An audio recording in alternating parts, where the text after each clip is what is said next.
Bienvenue à tous, maintenant pour cette vidéo sur l'ABC de la psychologie humaine. Alors ça a l'air compliqué. Hein. On va pas remettre le couvert de tous les experts qui ont fait là-dessus. Simplement, on va mettre un peu les grandes étapes.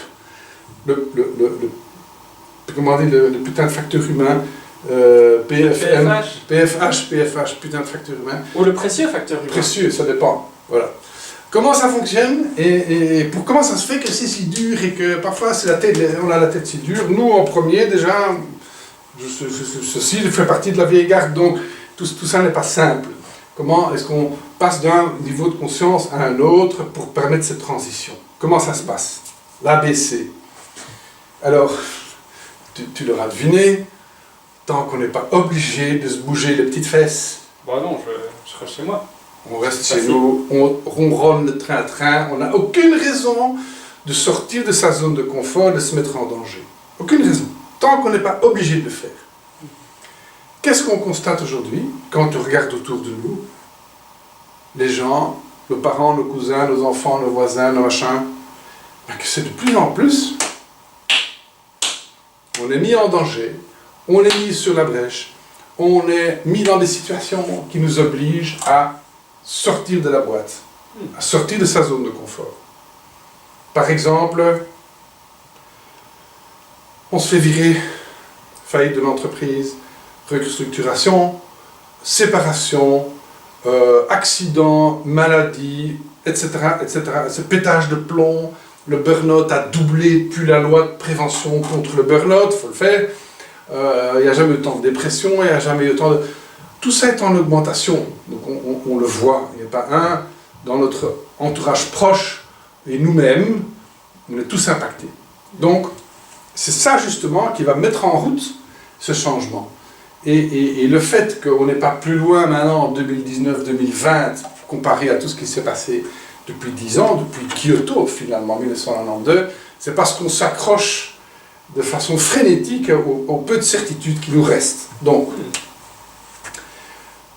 pour faire l'ABC, pour faire simple, on va dire 4 étapes, 4 grandes étapes et avec 3 grandes étapes. On commence. Voilà. L'étape 0, l'étape 1, l'étape 2, l'étape 3, pour arriver à une vraie forme de maturité. On va l'appeler pour la facilité l'ikigai. Alors, l'ikigai est une culture qui vient d'Okinawa, qui est une petite île au Japon, qui est de, eh bien, je suis dans ma puissance en fait, je suis équilibré, en bonne santé, parce que je suis en contact avec la nature, parce que je fais ce que j'aime, parce que je fais ce en quoi j'excelle, parce que je fais quelque chose pour lequel je suis rétribué ou récompensé, et parce que je suis connecté à des communautés d'entraide, l'ikigai. Ça c'est vraiment le cas. Si on est tous là-dedans, on est dans un autre monde. C'est un peu, suivre sa passion, c'est faire quelque chose au quotidien qui nous donne tellement d'énergie. C'est l'ikigai? Oui, mais que je deviens un magicien de service. Hein, que toi, tu es capable de faire des trucs, putain, il fait comment? Donc c'est ça, hein, c'est plus que simplement suivre sa passion. C'est aboutir une passion, exceller dans sa passion, et tellement bien ancré dans la réalité que cette passion contribue aux enjeux, et être dans la société. C'est ça, c'est alors qu'on devient magicien. Donc ici, vous aurez deviné, c'est la phase du magicien, dans le sens évidemment noble du terme, c'est pas de la prestigitation, c'est pas les... Il y a beaucoup de faux prophètes, attention. Hein.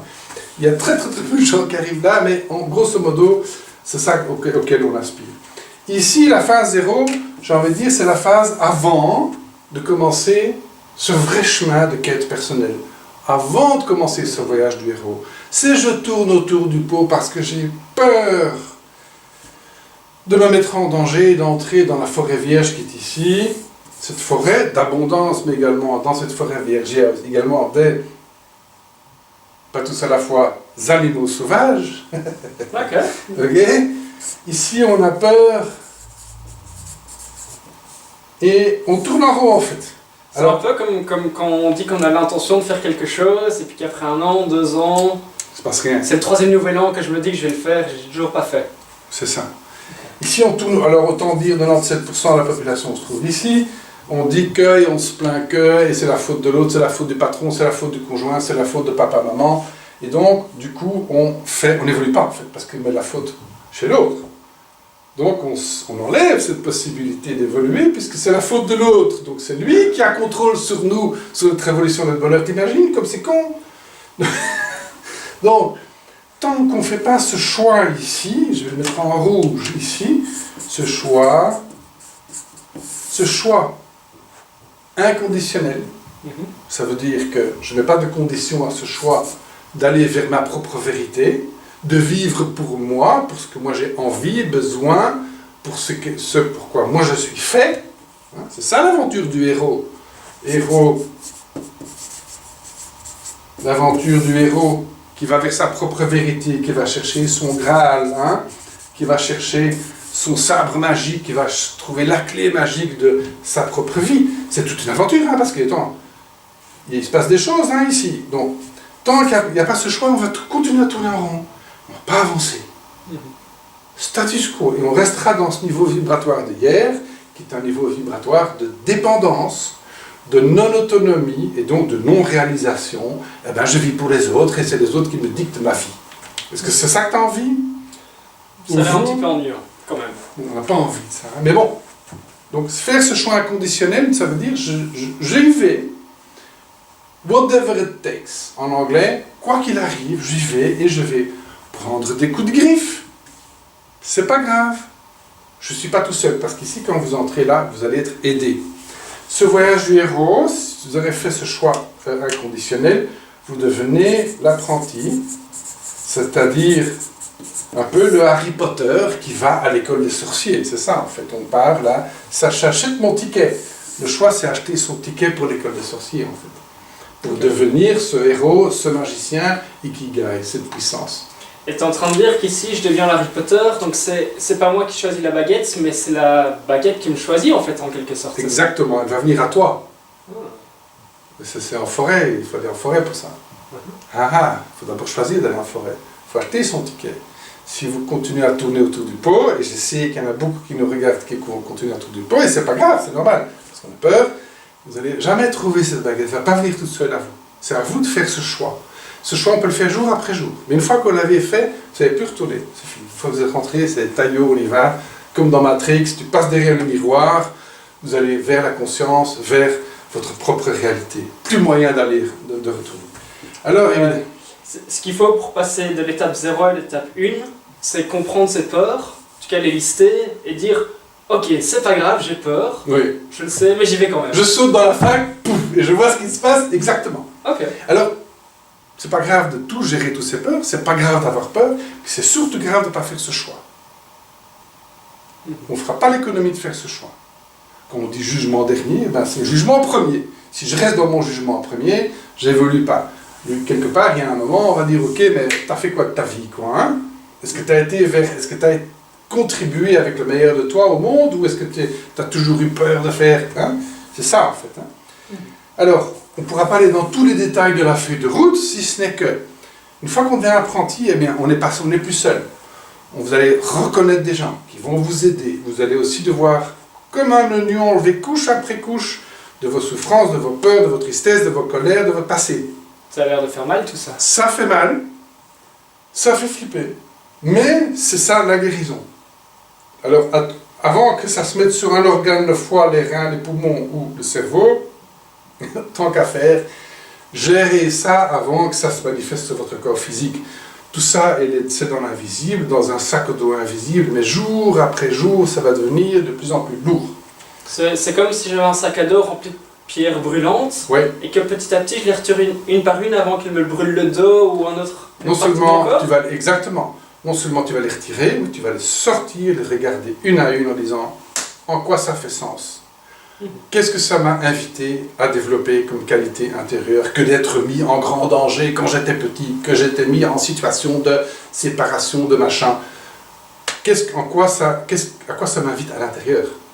En quoi ça me parle sur mes qualités intérieures du héros, force, puissance, qualité, créativité, etc. Qualité de rencontre, qualité de connexion à la nature, aux autres, etc. Qualité de mobilisation. Ce sont toutes des qualités intérieures que vous allez découvrir tout au long de ce chemin, de ce voyage du héros. Ok? Donc, vous allez rencontrer évidemment toutes ces peurs. Je vais les mettre sous forme de croix. Il y en a une douzaine. Hein. C'est au même titre que les enjeux de notre époque. Hein. C'est aussi des grands enjeux, des grandes peurs. L'avantage de chacune de tes peurs, peur de l'insécurité, peur de l'inconnu, peur de souffrir, peur de perdre contrôle, toutes ces peurs-là, de nouveau, il y a un trésor en dessous.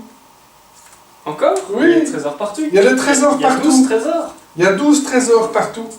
Et vous pouvez, alors ce qui est intéressant dans cette feuille de route, il y a une centaine de cases, un gros chantier, mais il y a 12 portes secrètes. Alors, ces 12 portes secrètes, vous pouvez avoir accès, une fois que vous avez fait ce choix, à n'importe quel moment. Donc si aujourd'hui tu dis, tiens, j'ai envie de toucher cette 12e porte secrète, c'est quoi? Ben, c'est la porte secrète de la création. Si je ne suis pas dans mon ikigai, je ne vais pas être capable de créer et de me créer dans ma puissance unique. En dessous, tient le trésor de la co-création, de l'intelligence collective, de la puissance de l'intelligence collective. Ça, c'est la porte secrète numéro 12. Tu peux plonger dedans à tout moment, aussi profond que tu as envie. Donc, tu ne dois pas attendre d'arriver là pour utiliser la porte secrète. Donc, tu as 12 portes secrètes. Okay. Donc, il n'y a pas d'ordre particulier, c'est ça que tu es en train de dire. C'est ça qui est chouette, en fait. C'est pas de dire, oh, 114 étapes au secours avant d'arriver à mon ikigai. Non. Tu as ces 12 portes secrètes qui peuvent te donner accès déjà maintenant, même si tu veux vraiment, juste avant, pour te rassurer, tu peux te plonger dedans. Ok? Peut-être que c'est bien, avant de plonger vraiment, faire ce choix de goûter à ces portes secrètes. Et on est tous capables de le faire. L'apprenti, pour faire court et pour boucler l'aventure du héros, qu'est-ce qui devient après? L'apprenti, à partir du moment où il a récupéré son corps, son cœur, ses tripes, hein, il est capable de les faire vibrer. Alors il y a des techniques pour ça, aujourd'hui ça a toutes les choses, les yogas, les mindfulness, méditation, toutes ces choses-là, relaxation, te permettent en fait de récupérer. Une fois que tu as coché plus ou moins ces étapes-là, tu peux passer au mode, deuxième étape, alchimiste. Alchimiste. Au mode alchimiste, et l'alchimiste c'est celui qui transforme le plomb en or. Ah voilà. Ouais, génial ça. C'est chouette, hein? Ça fait rêver, hein? Tu peux m'expliquer comment on fait? Moi je veux, hein? La pierre philosophale. Ouais. Tu touches avec la pierre philosophale un objet et il se transforme en or.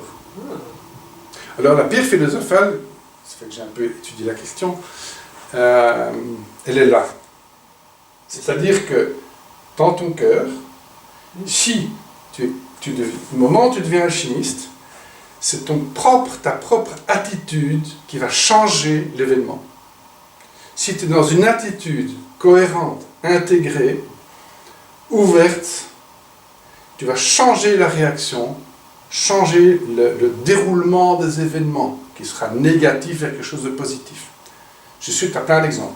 Si je me lève et que j'ai une humeur de cochon et que j'arrive au bureau en râlant sur moi-même et sur les autres, il y a fort à parier qu'en une demi-heure, toute ton équipe est plombée. On va vite râler aussi. On va tous râler parce que je vais faire un commentaire à droite, un commentaire à gauche. Vous avez tous eu cette expérience-là, je le sais. L'inverse est vrai aussi. Si j'arrive au bureau, ouvert, relax, reposé, lumière, tout à coup, je vais monter le niveau vibratoire de toutes les personnes autour de moi. Et même des passants dans la rue. Et même de mes interlocuteurs, mes futurs clients, mes futurs partenaires. Celui-là, il a de l'énergie, il est positif, etc. C'est ça, la pierre philosophale. Elle est nulle part ailleurs que là. C'est là, c'est le cœur, hein, c'est le chakra du cœur, c'est tous les méridiens, pour ceux qui aiment la médecine chinoise et l'acupuncture, tous les méridiens se croisent dans le cœur, donc il y a quelque chose d'énergétique qui se met en place. L'alchimiste, il va commencer à transformer aussi notre impact sur l'environnement humain, comme on discutait, mais aussi notre impact matériel tangible. Je vais être plus aware de quel est mon impact sur l'environnement matériel, naturel. Je vais être plus respectueux pour la mère, la maman, peut-être maman à tous. La mère-terre? La mère-terre, merci. Il y a certaines cultures où on respecte vraiment la mère. Ici, dans l'Occident, la mère, elle nous embête, pouf, on la met dans une institution. Non, il y a des cultures, on doit apprendre à respecter la mère terre. C'est notre maman à tous. Elle sera toujours là pour nous soutenir, pour nous nourrir d'énergie vitale et de fruits, de légumes, d'eau, etc. Donc c'est vraiment ce respect. L'alchimiste, il fait ça. C'est aussi l'alchimie, c'est aussi, comment dirais-je, les constructeurs. Hein. Dans le Moyen-Âge, il y avait les guildes de constructeurs, les maçons qui comprenaient l'élément minéral et qui se connectaient au élément minéral. C'est ça l'alchimie. Donc l'apprenti, il apprend les choses de la vie, il commence à mesurer son impact sur l'environnement, il va souvent encore tirer la gueule, mais c'est pas grave, il va comprendre son impact sur les gens et sur l'environnement. Sur l'alchimiste, il va commencer à le transformer, il va être conscient de son impact, il va commencer, comme il se réunifier, il va être beaucoup plus au taquet. Et à ce moment-là, ici, il se passe quelque chose de très important, c'est la renaissance à soi. Il se passe, oui, donc ça c'est quelque chose, très peu de gens, pourcentage, 1%, moins qu'1% de la population a fait cette expérience. C'est quoi? C'est quand, par exemple, tu passes par le chat de l'aiguille, un accident, presque mort, et tout à coup il se réveille, et waouh, quoi. Hein? Ou quelqu'un qui passe par...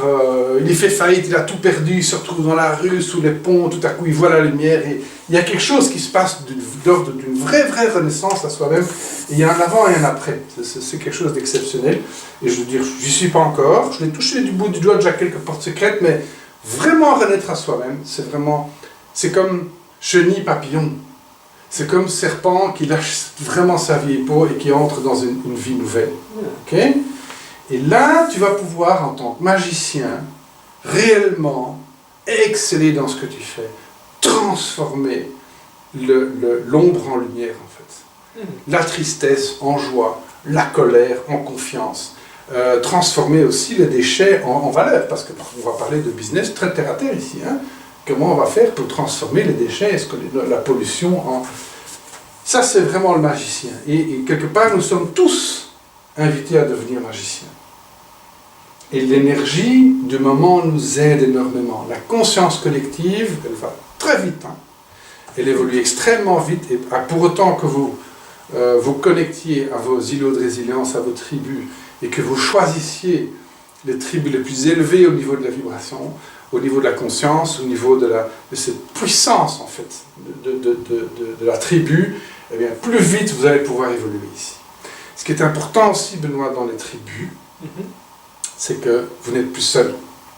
Donc tu es en train de dire qu'au plus j'avance, au plus je vais rencontrer de gens qui sont apprentis, alchimistes, magiciens. C'est ça. Et que c'est eux qui aussi vont m'aider parce qu'on partage un chemin similaire. Exactement. Tu vas autant rencontrer des dragons et des bêtes sauvages. J'adore les dragons. Ouais, tu peux l'apprivoiser le dragon, hein, que des alliés, des helpers, des aides, des mentors. À toi de voir, et en fait le dragon peut être mentor à la fois. Donc c'est à nous de voir dans cette forêt vierge ici, comment je discerne, mais c'est vraiment à l'image d'une forêt vierge qu'on ne connaît pas. Hein. C'est vraiment ça, comment je fais. Rambo, hein. Rambo n'est pas... Il était entré en forêt, il n'était pas très bien équipé non plus, donc il a dû faire ses armes. Il avait quand même un couteau, etc. Mais non, il avait surtout son courage. Donc toutes ces rencontres ici vont nous permettre, et il n'y a pas de mauvais, il n'y a pas de bon, le mauvais est toujours là.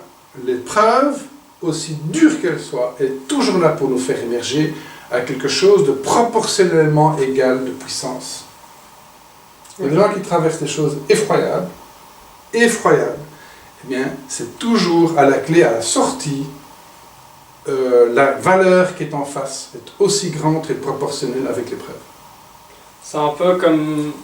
Moi, je peux me lier à ça. Certaines personnes qui n'ont pas eu de liberté du tout, c'est très dur, et ben, du coup, elles veulent avoir plein de liberté et offrir la chance aux autres à avoir ça. C'est ça que tu es en train de dire? Par exemple, regarde Nelson Mandela, 35 années de tôle. Regarde comme il a libéré ce pays d'un joug qui était colossal. Il fallait bien 35 années de tôle pour devenir humble. Hein. C'est un exemple d'école. Regardez les témoignages des gens qui ont rencontré cet homme. Et comme ça, il y en a tout plein d'exemples. Regardez toutes les personnes qui traversent une maladie grave, les personnes qui traversent une épreuve terrible et qui ont réussi à transformer, les alchimistes, transformer cette épreuve en valeur. Écoutez leurs témoignages. À chaque fois, tu vois la puissance de lumière qu'ils traversent. Peu importe s'ils ont pris des coups de griffe. Peu importe. C'est l'âme qui compte.